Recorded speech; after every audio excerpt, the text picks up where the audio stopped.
Hi, it's nice to hear all you students are interested in a vertically integrated project looking at water, sanitation, and other health and hygiene issues here in the developing countries. I'm standing here in Malawi near a Water Users Association water point, and as you can see in the background, there's quite a few people that are actually using an investment by the Blantyre Water Board to provide water here to local individuals in a peri-urban environment in Blantyre, Malawi. The people behind you see here are paying about 1 penny per 20 liters of water. And this project is a cooperation between the government of Malawi, Blantyre Water Board, investments from the EU, and also Water for People.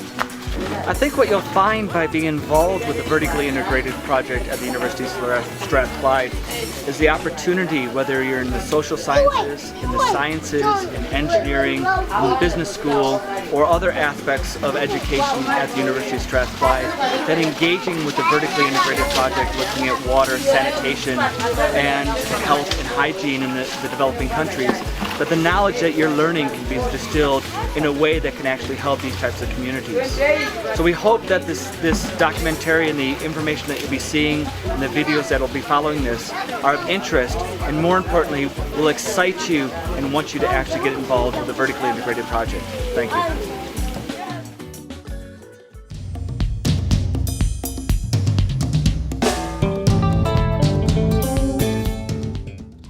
Malawi is a small, densely populated country in the southern Eastern Africa. Of the country's more than 16 million people, 85% live in the rural areas and 52% live below the poverty line. In 2006, Water for People changed its strategy from small projects in widespread areas to concentrated efforts in defined geographical regions. The overarching goal of the program is to see Malawi adopt the Everyone Forever program as a national policy so that every family, clinic, and school has full and lasting water and sanitation coverage. To achieve this, Water for People is demonstrating that Everyone Forever works and that it can be successful despite geographical, cultural, or socio-economic differences. We are therefore focusing our efforts in peri-urban Blantyre and rural Chikwawa and driving plans to reach everyone forever in both districts by 2018. Blantyre is the country's second largest city, home to over 700,000 people, 70% of which live in unplanned settlements or slums. A 2010 baseline survey of the 21 slums that make up peri-urban Blantyre revealed that only 19% of the people had adequate water supply, and only 3% of the water systems were managed effectively enough to be considered sustainable. To increase sustainable water access, Water for People began working with the Blantyre Water Board to set up water users associations, otherwise known as WUAs, to manage the communal water kiosks. Overseen by a board of volunteers, a WUA employs an administrator, treasurer, plumber, and a water seller at each kiosk to ensure that water flows. Tariffs are collected, kiosks are maintained, and the water board is paid for its water supply.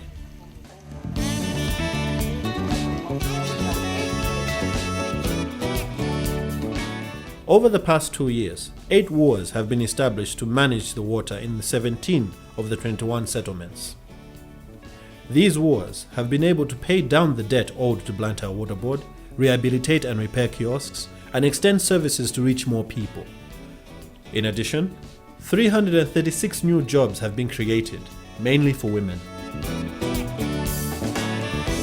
Currently, 41% of the people now have access to adequate service, and 66% of the systems are sustainable. However, political interference is still a problem. Recently, in Indirande, political party supporters took control of the water kiosks from the WUA and are now operating them, using the tariffs collected for their own gain rather than the upkeep of the kiosks. Furthermore, the Blantyre Water Board has limited supply of water, which currently doesn't meet the demand. This has led to rationing and several hours a day when communities have no water. We are strengthening the WUAs in place, facilitating the establishment of new WUAs in the remaining 3 settlements, and enlisting support from the government to eliminate political interference. This includes creating an umbrella organization of WUAs to build their negotiating power. And we are working closely with the Blantyre Water Board to improve water supply. In the settlements of Blantyre, most people don't have a toilet. Some even share with their neighbors or go in the open. Those that do have toilets find them filling up fast. Water for People is working to increase sanitation services by supporting a local business development service provider, TEEX, to train local entrepreneurs in toilet construction and pit emptying. To date, 7 sanitation businesses have been established, as well as 9 small-scale entrepreneurs are providing services. While these businesses are seeing some success, financing is a major challenge for businesses and households alike. The entrepreneurs are investing their own money, but without loans for expansion, they can't reach full potential. Additionally, households find it hard to pay for latrine construction, although demand for pit emptying has increased. In response, Water for People and TEEX are increasing access to loans through microfinance institutions. We are also stimulating demand for sanitation services by building the marketing skills of entrepreneurs.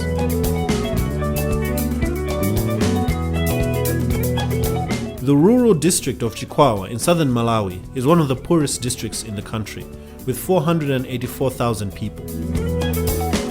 Most families are farmers, cultivating maize and cotton. In 2004, mapping data revealed that 45% of people in Chikwawa had access to adequate water. Groundwater is the main source of drinking water in Chikwawa. However, increasing salinity and the depleting water quantity means the water available isn't meeting the needs of the communities. Also, with too many people using too few wells, hand pumps are overused, resulting to breakdowns. And there's little access to finance, spare parts, or skills to fix them. By training the water committees to manage the system, perform basic maintenance, and collect tariffs, we're seeing the sustainability of the water points increase. However, water committees alone cannot sustain their systems, and also need additional technical support for continued operation of these systems. Consequently, we've trained circuit riders or water mechanics to help maintain the systems for a fee paid by the tariff collection, which has helped decrease downtime. Additionally, we helped small shops in the area build up their stock of spare parts. Access to adequate water across the district has increased to 56%. With sustainability levels now at 38%. While these improvements have made an impact, issues remain such as insufficient water points, inconsistent tariff collection, and groundwater salinity.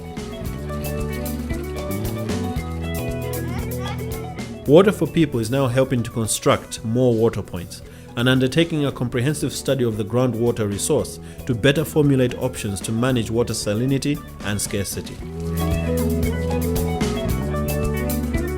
Moreover, we recognize that financing must be in place for the water systems to be maintained and replaced in the long term. We're working to better understand the costs of system operation, maintenance, repair, and replacement, and are investigating alternative financing options, plus building the capacity of committees for tariff collection. Water for People has taken different approaches to the low demand and usage of toilets in Chikwawa, where only 15% of the people have improved sanitation facilities. The traditional approach has been to fully subsidize toilets. But this is unsuccessful, as families are given toilets they don't want and in the end don't use. Instead, we are implementing community-led total sanitation, or CLTS, and have seen successful promotion of toilet use. Since 2011, 77 villages have undergone a CLTS program, and in 19 of these villages, every household has built its own toilet, with no subsidy. Through CLTS, we are stimulating demand for toilets. Furthermore, TEEX is also working with local businesses to match the supply of sanitation services to the demands of the community. With Water for People's support, facilitating the coordination of all water and sanitation stakeholders in each district and building their capacity, the local Blantyre and Chikwawa governments are gradually beginning to own everyone forever, commonly understood as water for all, always. Getting these partners and players in place is critical to our success, so that they can respond to water and sanitation challenges without the help of Water for People. Through this local ownership, we can envision a day when Malawi's vision of providing water and sanitation to everyone forever achieved.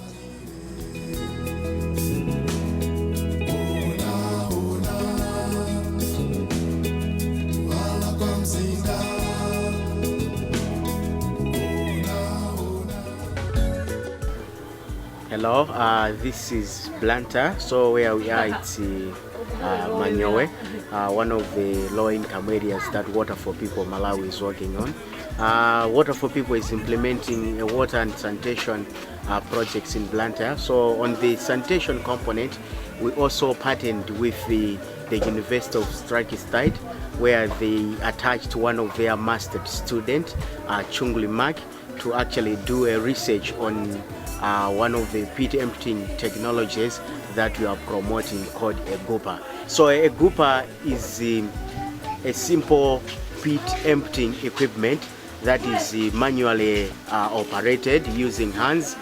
So it's simple that you can easily access most of the latrines within the peri-urban areas of Blantyre, where a vacuum tank, the vehicle tanker can hardly access, as you can see the locations here.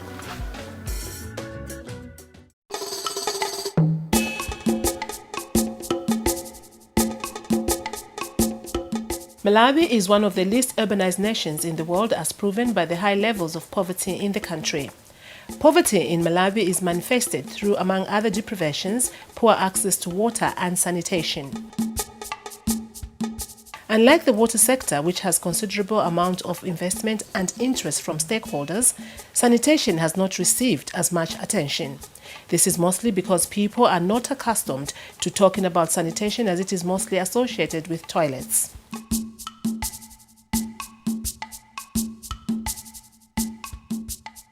Many stakeholders, including the Malawi government and local NGOs, prefer the subsidy-led approach to dealing with sanitation challenges in Malawi.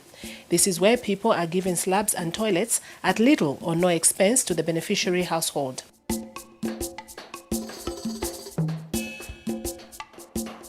Surprisingly, more recent research shows that a high proportion of subsidized toilets are never used. They are either converted into storage spaces, animal shelters, or prayer rooms. This exacerbates an already poor sanitation situation in Malawi, where close to 70% of Malawians have no access to any form of sanitation.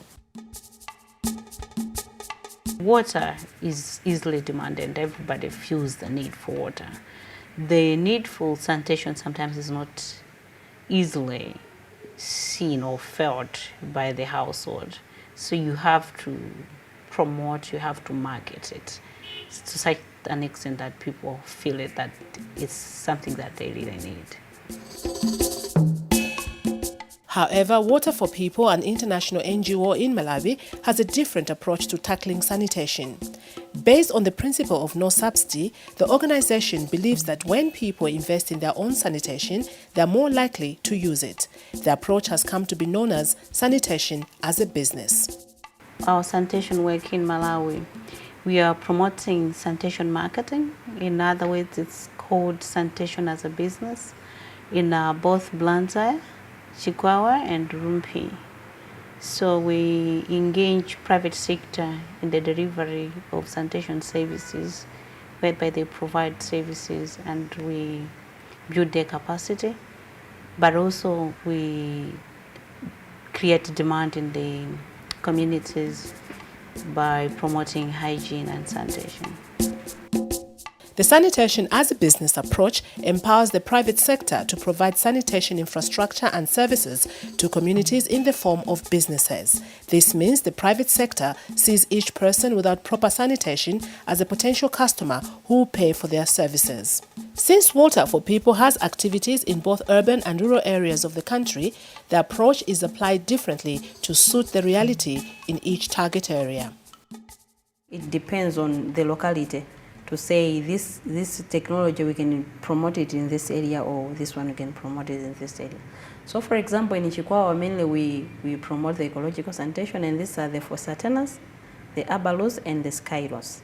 But in the Peraban, what we also promote are the VIP latrines, the ventilated improved latrines. Because we know that some of the people in the Peraban, they can afford to buy the ventilated improved latrine. In the urban setting of Blantyre, the commercial centre of Malawi, sanitation challenges are different. Most Blantyre residents live in unplanned areas characterised by poor housing patterns, overcrowding and poor road networks. In such settings, most households cannot construct a new latrine after the old one has filled up due to lack of space, resulting in open defecation in bushes and rivers. Water for People has trained masons in the city's peri-urban areas in building and maintenance of latrines and usage of a new pit latrine emptying technology called the Gaupa. One such mason is John Matthias in the populous township of Ndirande. After the training from Water for People, John Matthias ventured into the sanitation business in 2009, offering both latrine construction and pit emptying services to residents of Ndirande.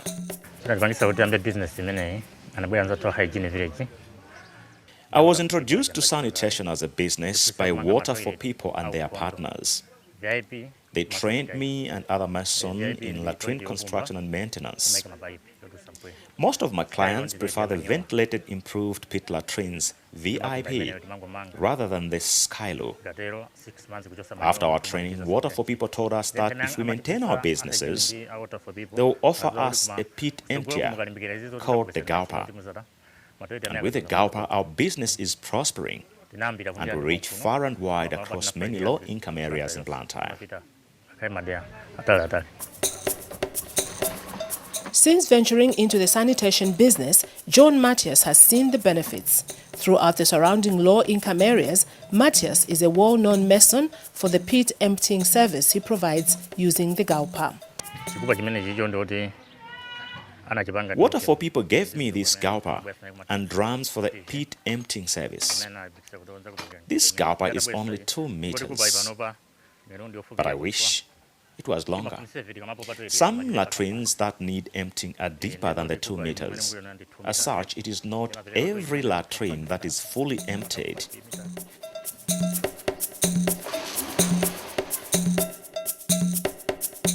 Despite the growing popularity of his sanitation business, there have been challenges along the way. Venturing into a new business is never an easy task. Most of the income I receive from the customers is spent on transporting the sludge to the waste treatment plant. If I owned a motorcycle or a one-tonner truck, I think it would have been much easier. The other challenge is that we are constantly mocked by children. But that is no big deal at all.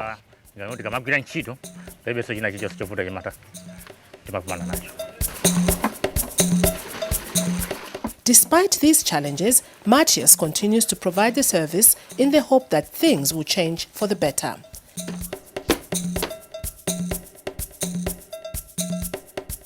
The sanitation as a business approach in rural areas is slightly different due to the lower income levels. One such area is Chikwawa, further south of Blantyre, whose population mostly live in rural areas.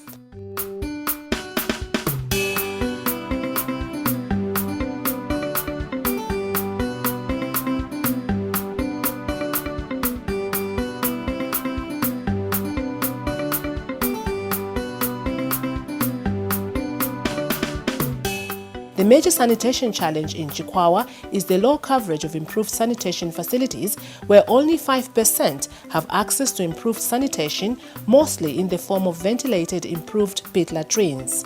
The other 95% use traditional pit latrines or practice open defecation. In Chikwawa district, Water for People trained masons who provide sanitation services, mostly in the form of low-cost improved pit latrines with a concrete slab. The masons have also been trained to construct what is known as eco-san toilets, which compost the human waste into manure for reuse as fertilizer. One such mason is George Nsona of Jacob Village, deep in Chikwawa. George is a trained mason, majoring in building modern latrine and concrete slabs within his catchment area.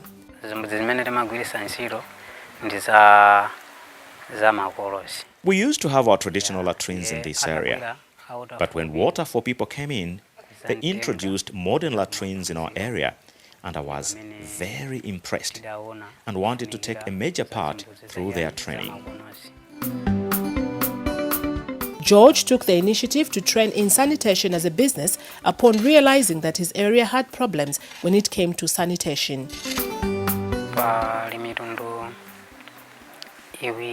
There are two types of latrines that are popular here. There is the Fosateno and Abalus. Fosatenos are popular because we get manure from the feces.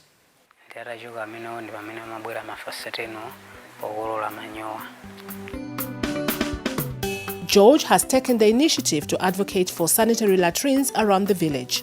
He encourages villagers to have their latrines fitted with slabs that he sells. We sometimes go around the villages inspecting toilets, and to those with traditional latrines, we urge them to invest in modern latrines with concrete slabs.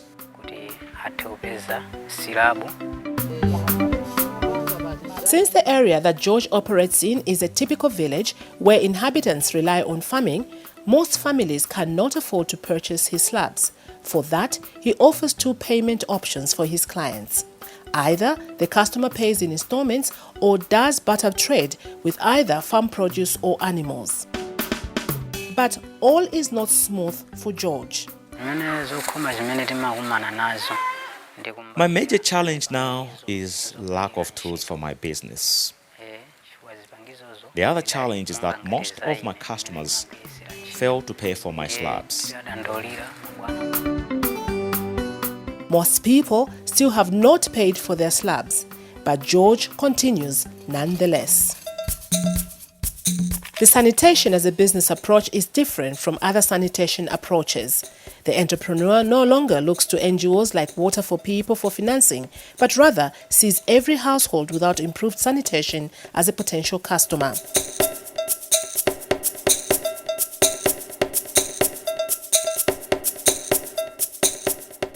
Water for People recognizes the challenges being faced by entrepreneurs and it strives to facilitate sustainable solutions.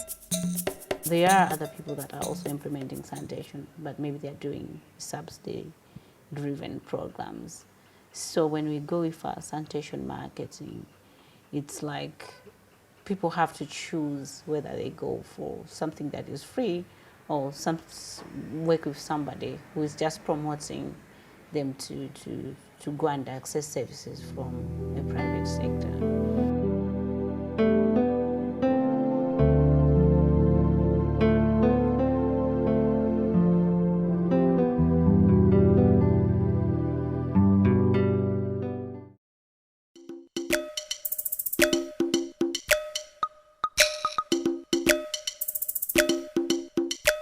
It is a typical Malawian morning in Maketa Township, some 10 kilometers east of Malawi's commercial capital, Blantyre. It is yet another dawn of day for Esther Piri and her daughter, Christina. They have to start going about their routine morning household chores. Esther starts her day by getting a cup of water from their kitchen jerrycan to brush her teeth and then wash her face before anything else.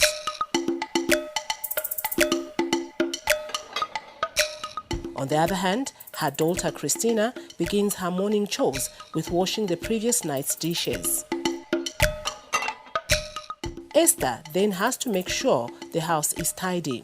She picks up a mop and ensures the floor is clean.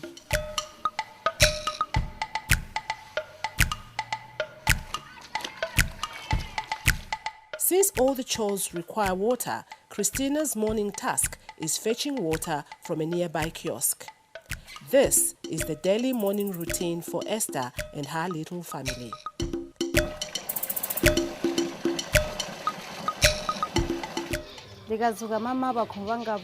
Every morning, I begin my day by washing my face, brush my teeth, and ensure my children do the same. After that, we clean the previous night dishes and then reuse that water for my garden behind the house. I don't throw away any water. For Esther and her family, every household chore relies on water. Their everyday life revolves on jerry cans and basins of water. Life is easier for Esther and her neighbors than in the past. Maketa is one of the heavily populated low-income areas in Malawi. But for Esther, it has not all come on a silver platter. In the 1980s, Maketa has seen the worst in shortage of water. When I relocated to Maketa in 1985, the area had one kiosk servicing this heavily populous area. It was worse because we had to wake up as early as 4 a.m. to queue for water.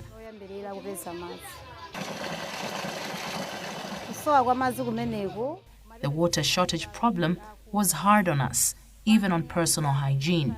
We had to think twice before washing clothes or even taking a bath. In 2009, Water for People, an international NGO based in Malawi, partnered with Blantyre City Assembly and Blantyre Water Board to pilot the idea of having a Water Users Association, or WUA. These WUAs were developed to provide an alternative model to kiosk management from the initial setup done by Blantyre Water Board in 1995. The establishment of Nkolokoti Kachereua developed after the Malawi government saw the burden we had due to water shortages. Blantyre Water Board had one kiosk in the area, even though this area is heavily populated. As a result, people opted for unclean water within reach. The shortage of water had its associating problems in Maketa. In search of water, the women had to wake up very early in the morning, traveling as far as 4 kilometers to queue for water. As a result, cases of ambush and rape were common. The Nkolokoti Kachereua was formed in 2009 as a pilot project by Water for People. It was set up to establish effective management structures for the communal water points in Kachere, Maketa, and Nkolokoti low-income areas. Nkolokoti Kachere Water Users Association was the first water users association to be established in Blantyre. Basically, I would say it was probably a period whereby we're trying to test the model, so learning and implementing at the same time. Since its inception, the Nkolokoti Kachereua has made itself a model for other WUAs in the country. Currently, the Nkolokoti Kachereua is operating 55 water kiosks in its coverage area. These water kiosks are servicing a previously unserved population of approximately 15,000 people. Each water kiosk generates an average monthly income of 152 United States dollars or 23,000 Malawi kwacha. The success story of Kachere Water User Association has been an effort of 3 organizations: Water for People, Blantyre Water Board, who are also the provider of the water, and Blantyre City Assembly, who are the landlords. Water for People played a role in providing the finances for the formation of the Water User Association, at the same time mobilizing the communities, trying to learn through what other people are doing in different areas, and bring those lessons to Blantyre, to Kachere and Nkolokoti, and walk through with the users themselves to an extent where they had to accept it. When the Nkolokoti Kachereua was established, it inherited an unsettled water bill of $10,500 United States dollars or 1.6 million Malawi kwacha from the previous management. However, in April 2009, they were able to settle the debt. Since then, the Nkolokoti Kachereua has had no supply interruptions due to late payment of water bills. Furthermore, with a spirit of project ownership and sustainability, Nkolokoti Kachereua and kiosks routinely carry out rehabilitation and maintenance works of its kiosks. They also ensure sanitary and hygienic surroundings of the water points. Besides providing adequate safe water, the WUA is also providing employment to the residents of the WUA catchment area. The association currently has 75 full-time staff on payroll. They include water sailors, inspectors, plumbers, guards and officers, including administrators and office assistants. We have a total of 55 water points and a staff of 75. Out of those, 42 are water sailors, 2 plumbers, 2 guards, 3 account inspectors, and 1 senior inspector.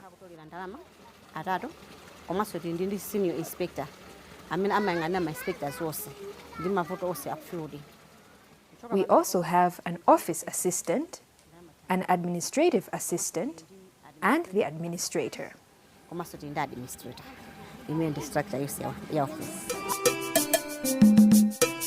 In collaboration with supporting partners, Water for People is now expanding the model of WUA services throughout Blantyre so that people do not travel long distances to access water in the low-income areas. At the moment, we are promoting WUAs in almost everywhere we're working, not just within Malawi. We've shared the lessons that we've had in water users in Kachere and Nkolokoti Water Association beyond our Malawi program. But at the same time, Blantyre Water Board has got funds from EU and EIB, and we are the facilitating service provider. So we are now promoting this within all the low-income areas of Blantyre. Esther Puri is hopeful that the model will spread. She is a living proof of the life impact of water users associations. Her life has changed tremendously. With the WUA kiosks, water points are within range. Back in the days, we used to walk for as long as 4 kilometers in search of clean water.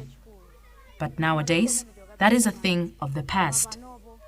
As I now don't spend time queuing for water, and I have more time to focus on the needs of my family. She is full of thanks and praises for the Nkolokoti Kachere Water Users Association. From deep down my heart, I'm thankful of Nkolokoti Kachereua. It should go on forever to ease our burdens. I wish this model would spread throughout Malawi so that others should enjoy the benefits of WUAs. The model has proved to be replicable within Malawi and would be replicated across Africa, if not in other regions. The model is already being replicated in 21 low-income areas of Blantyre.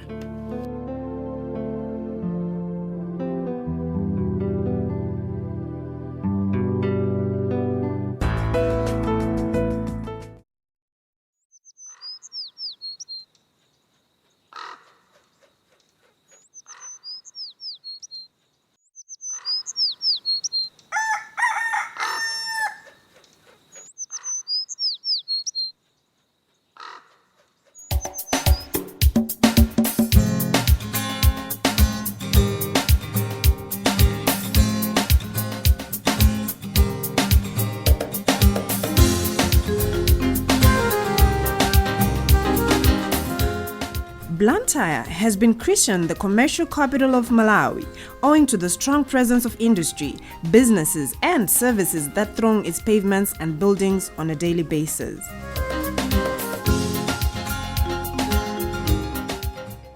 The roads are abuzz with activity as minibus drivers try to avoid dense traffic in the hope of beating rush hour. The workforce is well dressed, the roads are paved, and the vibe bespeaks freshness, adventure, and opportunity. This is the cool side of Blantyre.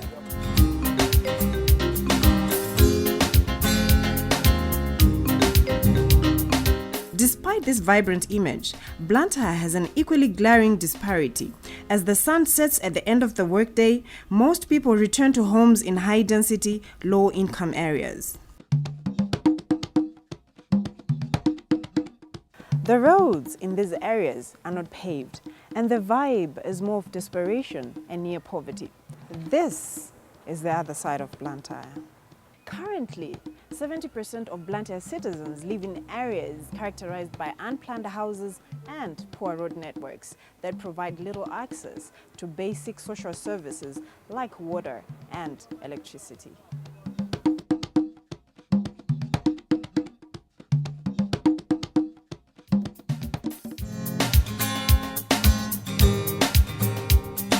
Blantyre city grows by about 2.1% annually, with more rural people living the life and livelihood provided by the earth to seek better dreams in the city. Once there, most of these new residents will settle in areas whose conditions are worse than what they left behind. One of those residents is Bethia Magora. Bethia Magola resides in Sochi, one of the high-density areas in Blantyre that is affected by poor sanitation.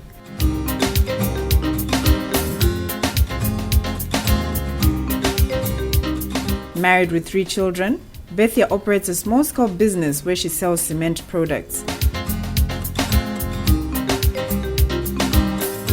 Bethia has been using a traditional pit latrine that did not only produce a bad odor, but it was also a hazard to her own health and that of her family. One of the worst conditions of crowded living is poor latrine facilities that offer little privacy and a high risk of disease contraction. In Bethia's case, a latrine is a luxury.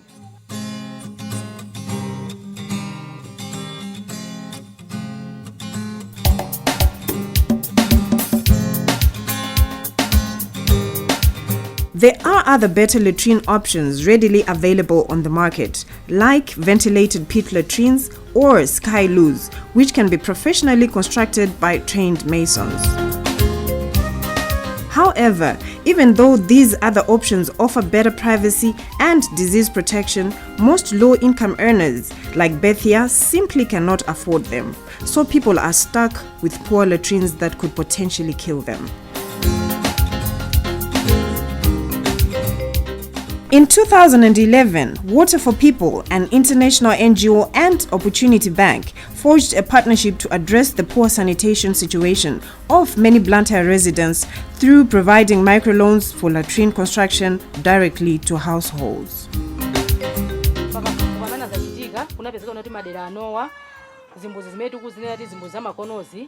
Results of a field study by Water for People revealed that the improved sanitation facilities that we were promoting were expensive. Based on this, we explained to interested people that Opportunity Bank can lend money to individuals who have at least some source of income. It is difficult for most individuals to get 20,000 kwacha or 60,000 kwacha just for constructing a pit latrine.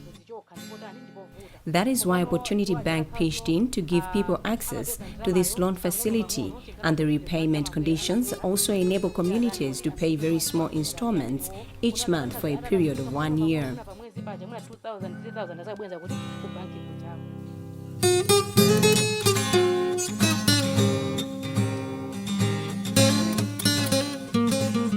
The idea is simple. In the same way anyone can get a loan for building a house or starting a business, people can now get a loan for constructing an improved latrine. How does this microloan scheme work?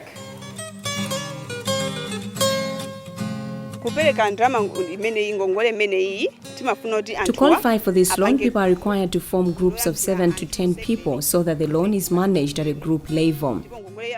The group must elect its leaders comprising of a chairperson, a treasurer and a secretary who go to the bank to open a group bank account, and the loan is disbursed through this account.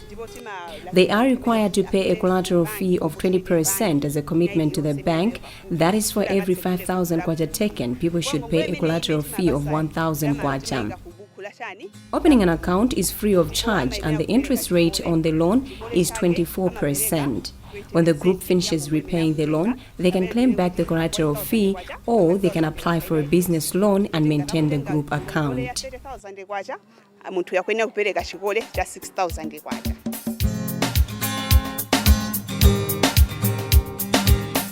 With this microloan scheme, low-income earners can now afford the kind of improved latrines they want, either VIP, Skyloo, or improved traditional latrines. So far, this microloan scheme has provided with 4.4 million kwacha, or 27,000 United States dollars to 100 households in just 6 months. Not only does it provide with the much-needed dignity and protection against diseases, but it has got its side benefits. Residents like Bethia do not have to wait anymore till late into the night to answer to the call of nature.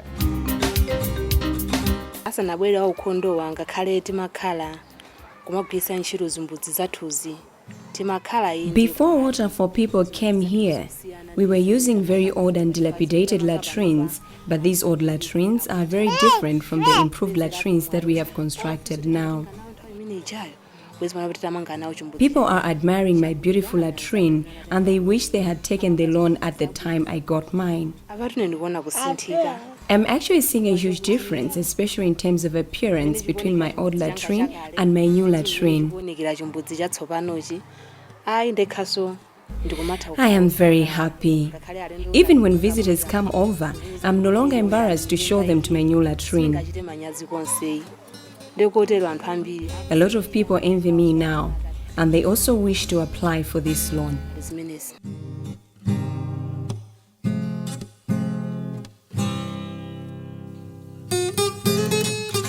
Despite its success, there are some questions this scheme raises. Will the loan make low-income earners like Bethia poorer?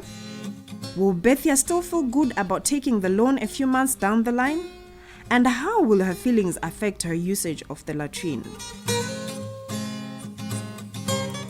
To answer these questions, I'll be following up with Bethia every 2 months for a period of 6 months to find out whether this loan is making a holistic difference in her life.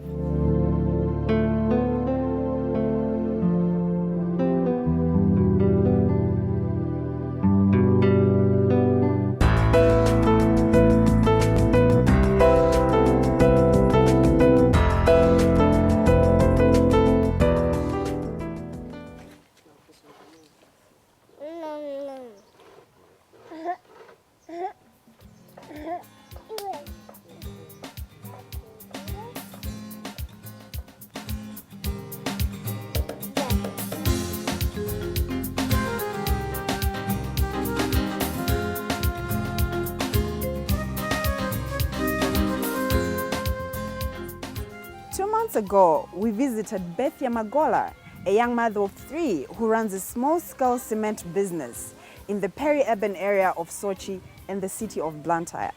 As part of Water for People's sustainable sanitation program, Bethia obtained a loan to construct an improved pit latrine for her and her family. The last time we met her, Bethia was happy about getting the loan and even happier about having an improved pit latrine. But how are her feelings now? Is she still happy about obtaining this loan? Has the loan made her poor? But most importantly, how have her feelings about the loan affected her usage of the pit latrine? But before we pose these questions to her, a little bit of an update. The last time we met Bethia, Opportunity Bank had disbursed a total amount of 4.4 million kwacha, an equivalent of 27,000 US dollars to 100 households in just 6 months. Currently, 35 new households have accessed this loan facility, bringing the total number of households to 135. This brings the total loan amount to 6.2 million Malawi kwacha, an equivalent of 33,000 United States dollars. So these figures imply a success story. But what is Bethia's story?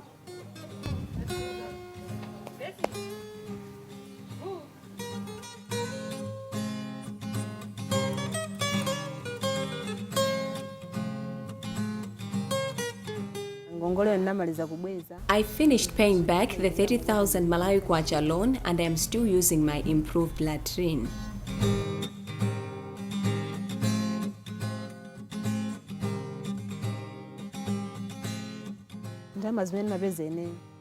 In a good month, I can make up to 15,000 Malawi kwacha, but never more than that.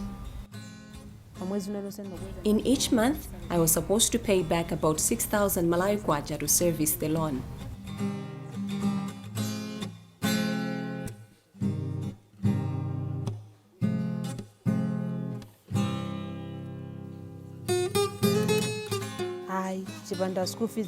I had a lot of difficulties paying back the loan since I had other household needs, like buying farming inputs and paying school fees that also needed money.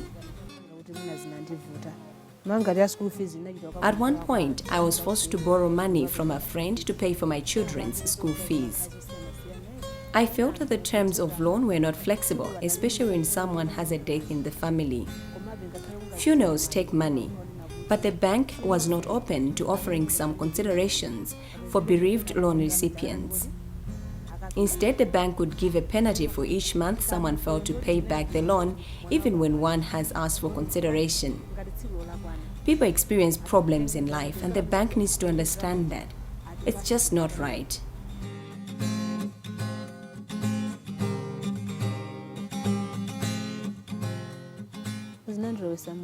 Yes, it has made me poorer.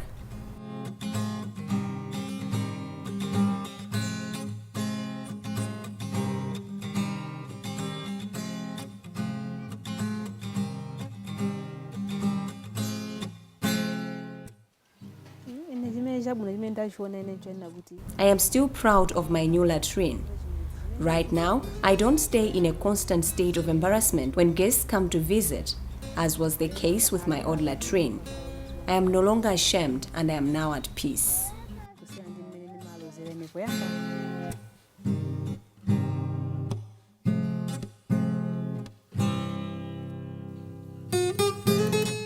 Listening to Bethia's story so far, it would be easy to conclude that hers is a story worthy shouting from the rooftops of every low-income earner's house. For instance, she has paid back the entire loan on time and she now has a new latrine that she is proud of and continues to use.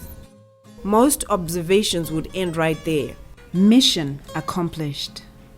However, a closer look gives us some interesting insights.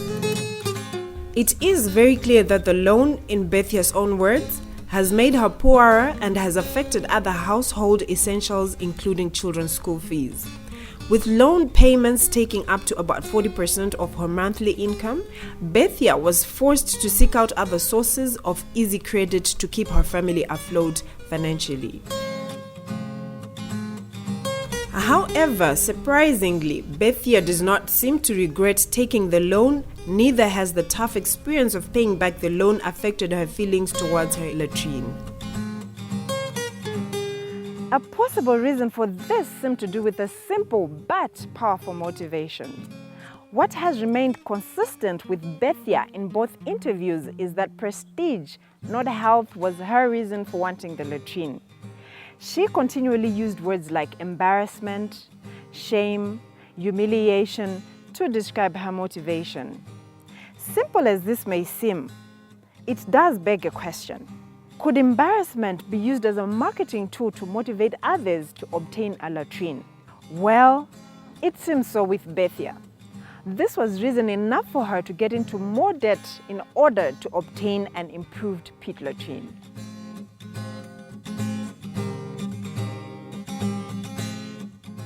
Those are just some key insights from Bethia's story. But there are more questions that seem to reveal another side of the latrine loan story. For example, is there any way that Opportunity Bank could provide more flexible payment options to low-income earners like Bethia?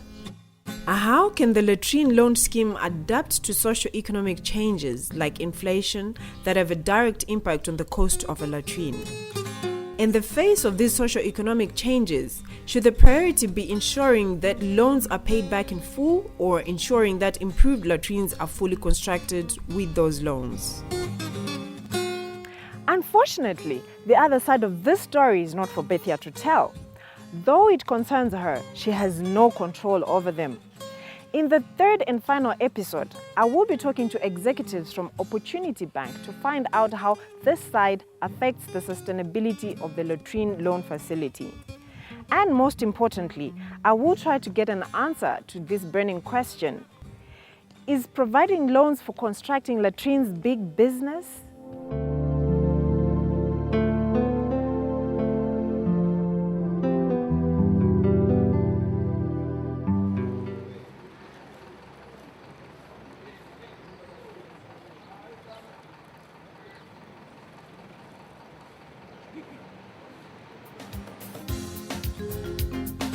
In 2010, Water for People saw a huge gap on the market that could potentially be a unique opportunity for commercial banks. Several households across peri-urban Blantyre did not have improved latrines. One of the major reasons for this was lack of disposable household income to invest in improved sanitation facilities. An estimated 40,000 households were in dire need of improved sanitation facilities. This motivated Water for People Malawi to partner with Opportunity Bank, who then started providing small loans for latrine construction. One of the customers for this latrine loan scheme was Bethia Magola, one of over 200 bank customers who now have an improved latrine, something that was economically out of reach for many like Bethia. Theoretically speaking, the staggering numbers of households without a latrine seem to suggest a viable and tapped opportunity for microcredit lending. But practically speaking, has the latrine loan really added to Opportunity Bank's bottom line? After a full year of providing latrine loans to low-income earners, what has been the journey like for Opportunity Bank? Right now, the loan has disbursed 8.7 million Malawi kwacha, or the equivalent of 51,000 United States dollars to 204 households in a period of 12 months. As much as these figures tell a positive story, we need to understand the broader context. During the course of the latrine loan scheme, the Malawi kwacha has devalued by 120%, pushing the inflation rate close to 30%. And now, commercial bank loan interests are as high as 48%, but the latrine loan remains at 24%. No one can argue that the latrine loan achieves a social good, but is it fulfilling an economic good? The business of lending out money is still a business, and it must generate a meaningful return if it is to be sustainable. So my next big question goes to Opportunity Bank. Is providing loans for constructing latrines big business?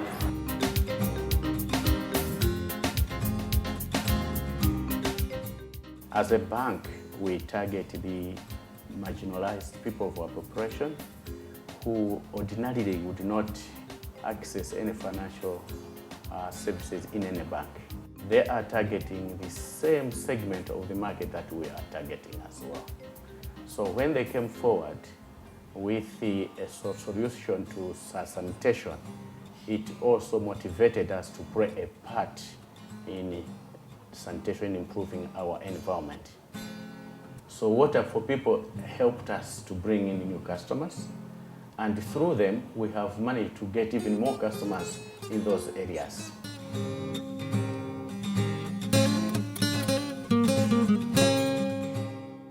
This is a common challenge we face with most of the NGOs, because they first go out there, they start assisting these people. So these people, they build a mindset of just receiving.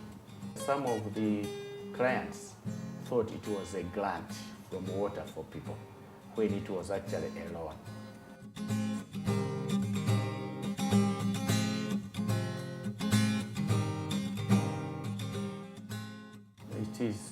difficult because we have our own business objectives to pursue, and if we start pursuing that, it would mean drifting from our mission.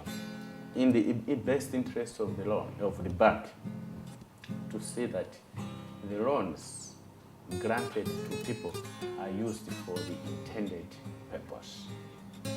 However, we are not policemen, so we can't police them how they are using the money.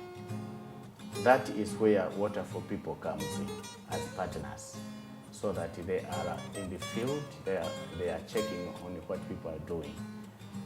However, as a bank, they have repaid the loans. We are okay as a bank.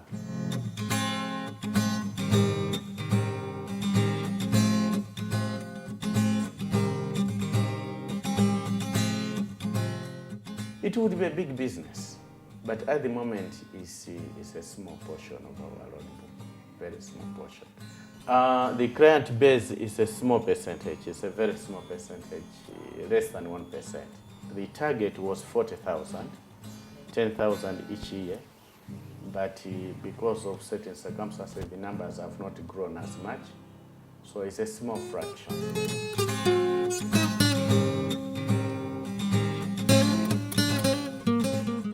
It is transformation. If they understand the importance of having a latrine, they will invest in a latrine. Once people understand the value that is being accrued from having a decent latrine, they will invest in latrine. So what is important is civic education.